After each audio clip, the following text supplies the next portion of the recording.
Star Margarine, baka sakaling tumangkad pa ako. At ipiplating natin yan ng ganito para magmukha namang sosyal.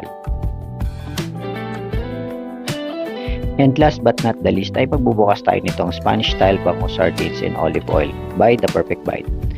Yes po, ako din ang gumawa niyan. Masarap yan at malasa na parang galing sa Spanya.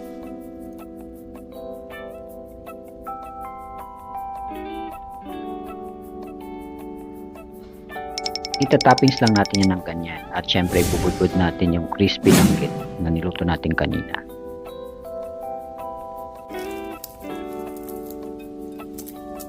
Salamat na lang at umulan dahil yung bulsa natin ay hindi nagalmusan. Kaya ano pang hinihintay mga tropa? Tara na at mag food trip tayo!